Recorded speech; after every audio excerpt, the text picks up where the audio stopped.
Ketika berdoa, doanya dikabulkan semua oleh Allah.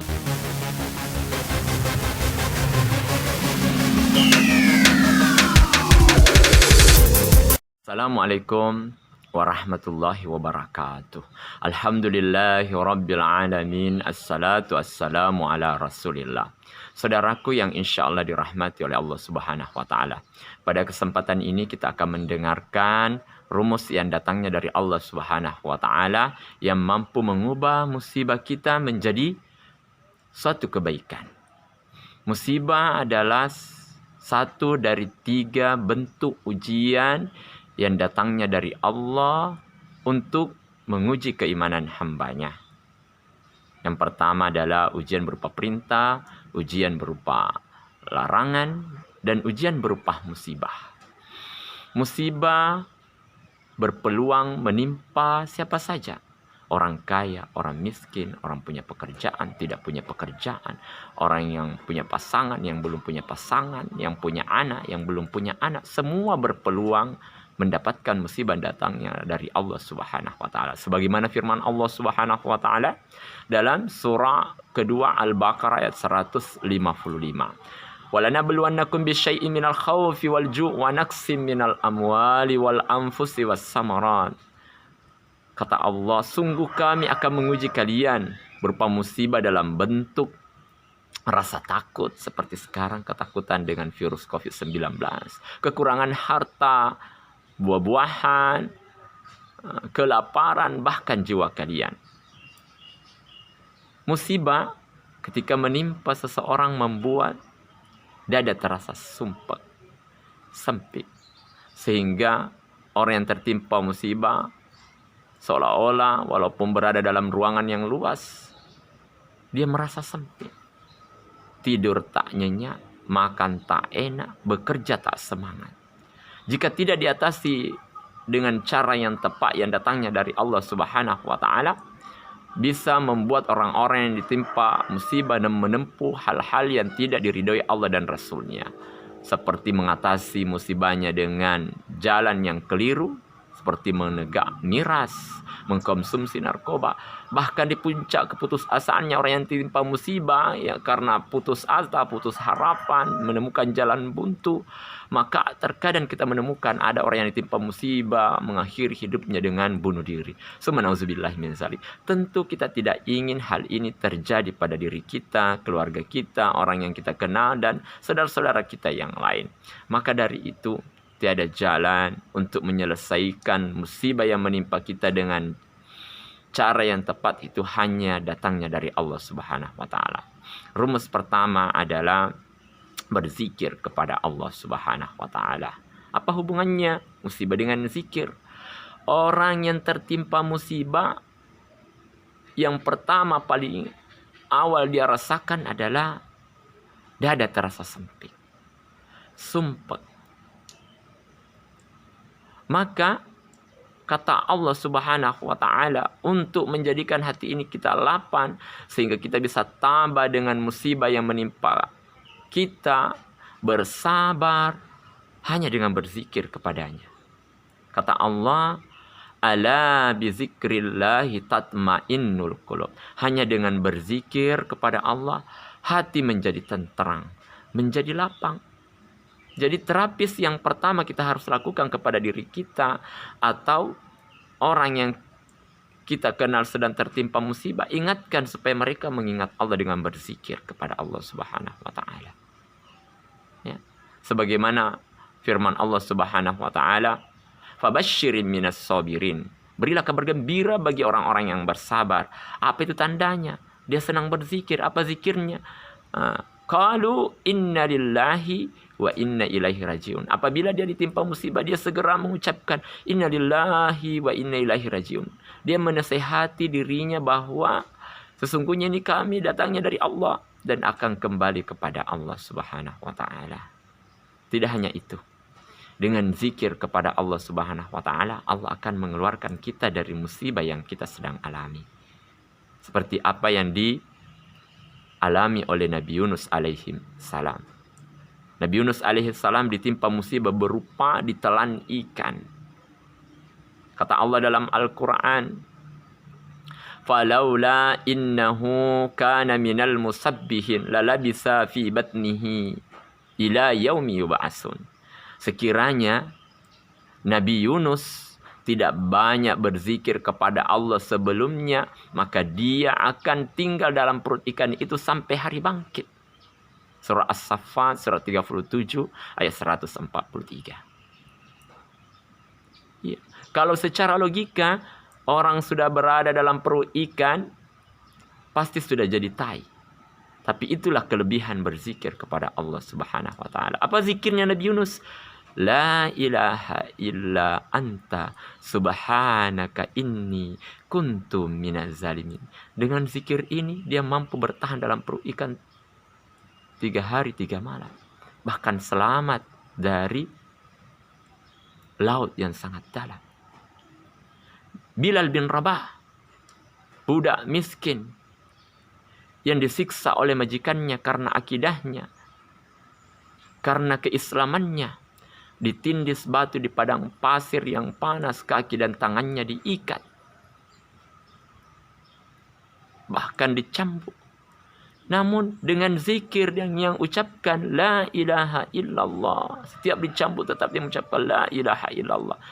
Dengan kalimat la ilaha illallah, Bilal meyakinkan jiwanya, dirinya, raganya, walaupun saya ditindis batu, dicambuk, saya tidak akan mati tanpa seizin Allah Subhanahu wa Ta'ala. Karena Allah memiliki sifat rububiyah. Hanya Allah yang bisa menghidupkan dan yang mematikan, yang memiskinkan dan mengkayakan, yang mensakitkan dan menyembuhkan. Sehingga apa yang terjadi? Datanglah Abu Bakar menawarkan kepada tuannya, juallah Bilal kepada aku, daripada kau cambuk sampai mati, dia tidak akan keluar dengan akidahnya. Maka merdekalah Bilal, tidaklah dia jadi budak. Andaikan dia tidak berzikir kepada Allah, istiqamah dengan la ilaha illallah, mungkin dia sampai detik ini menjadi budak sampai mati. Masya Allah. Yang kedua adalah dengan beristighfar. Musibah yang menimpa kita saat ini sehingga kita membuat jadi galau, bahkan mau putus asa, itu tidak menutup kemungkinan karena kesalahan-kesalahan yang telah kita lakukan sebelumnya. Sama halnya kita di PHK, ya, atau kita mau mem-PHK karyawan kita karena kesalahannya, tapi karena dia memohon ampun, minta maaf atas kesalahannya dengan penuh penyesalan, meneteskan air mata, mungkin tidak jadi kita PHK. Sama dengan Allah. Mungkin Allah detik ini ingin mendatangkan musibah kepada kita, tapi karena kita banyak beristighfar, maka Allah membatalkan musibah yang akan didatangkan kepada kita. Sebagaimana firman-Nya dalam Al-Quran, wa ma kana Allahu mu'azzibahum wa hum yastaghfirun. Bagaimana mungkin Allah mau mengazab mereka sedang mereka masih berzikir kepada Aku, Allah Subhanahu wa Ta'ala. Berkat zikir istighfar ini, ada penjual roti pada masa ulama Imam Hambal, ketika berdoa, doanya dikabulkan semua oleh Allah Subhanahu. Tidak ada doanya yang tak dikabulkan oleh Allah Subhanahu wa Ta'ala. Namun ada doa yang membuat dia galau, karena sampai detik itu belum dikabulkan oleh Allah Subhanahu wa Ta'ala. Suatu ketika dia pergi berjamaah ke masjid. Setelah pulang salat Isya, dia mendapati orang yang sedang diusir di masjid karena mau tidur di masjid. Pengurus masjid tidak mengizinkan. Maka dia mengundang untuk beristirahat di rumahnya sampai menunggu waktu subuh. Sampai di rumah, apa yang terjadi? Penjual roti sambil memanggang rotinya, menunggu waktu subuh, dia membaca istighfar yang dibunai dengan zikir. Apa istighfarnya? Dia membaca la ilaha illallah wahdahu la syarika la lahul mulku wa lahul hamdu wa huwa ala kulli syai'in qadir la haula wa la quwata illa billah faghfirli. Sehingga tamunya itu berkata bahwa kaummu itu kenapa selalu mengucapkan zikir seperti itu? Berdiri, duduk, kau tetap ucapkan. Mungkin berkat ini doa saya diijabah oleh Allah Subhanahu wa Ta'ala. Cuma satu yang membuat saya galau, satu doa saya belum dikabulkan. Saya ingin sekali ketemu dengan Imam Hambal. Saya cinta ulama. Saya cinta ustaz. Sehingga apa yang dikatakan oleh tamu yang diundang istirahat di rumahnya, wahai saudaraku, saat ini Allah mengabulkan doamu. Akulah ada Imam Hambal. Masya Allah. Itulah keutamaan istighfar. Istighfar. Kalau kita saat detik ini sudah lama berdoa kepada Allah Subhanahu wa Ta'ala, belum diijabah oleh Allah mungkin karena kita banyak dosa, maka bacalah zikir itu tadi. Yang ketiga adalah bersedekah. Sedekah akan mengubah musibah kita menjadi satu kebaikan. Kata Rasulullah, sedekah itu tidak hanya berupa materi. Mengucapkan la ilaha illallah subhanallah, Allahu akbar, membanduri di jalan, berkata-kata yang baik, senyum kepada orang dengan ikhlas karena Allah Subhanahu wa Ta'ala, itu adalah sedekah.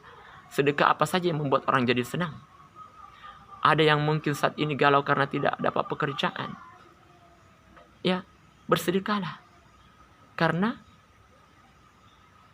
betapa banyak orang yang dapat pekerjaan karena kebaikannya. Apa kebaikan? Seperti silaturahmi. Di tempat silaturahmi ada yang menawari pekerjaan. Betapa banyak orang yang galau karena sampai detik ini belum dapat jodoh. Tapi berkat tabassamu ka biwajhika, kamu tersenyum, dia dapat jodoh. Maka bersedekahlah. Seperti ini tadi, yang rindu ketemu dengan hamba. Dia hanya menawarkan tempat tidur sehingga orang menjadi nyaman. Berkat itu dia melakukan amalan itu. Dia bisa ketemu dengan Imam Hambal. Membuat orang rasa nyaman. Memberikan tempat istirahat bagi orang yang membutuhkan. Itu adalah sedekah. Yang keempat adalah jangan lupa minta kepada Allah Subhanahu wa Ta'ala. Mungkin saat ini kita tidak keluar dari masalah karena kita memang minta kepada Allah untuk dikeluarkan dari masalah kita. Pernah mungkin suatu masa ketika keluarga yang berada di keluarga besar kita bagi-bagi THR. Lantas kita tidak dapat bagian. Kita pendam sampai 1 tahun. Kenapa tahun lalu kamu tidak kasih saya THR? Ya, karena kamu tidak minta. Saya menganggap kamu mampu. Iya. Jadi mungkin detik ini kita tidak dikeluarkan dari masalah kita karena mungkin Allah menganggap kita mampu. Tanpa dibantu oleh Allah Subhanahu wa Ta'ala. Inilah rumus yang datangnya dari Allah Subhanahu wa Ta'ala, yang insya Allah mampu mengubah musibah yang menimpa kita menjadi suatu kebaikan. Selamat mencoba, sehingga mudah-mudahan musibah yang kita alami, Allah mengeluarkan kita darinya. Terima kasih atas perhatian. Assalamualaikum warahmatullahi wabarakatuh.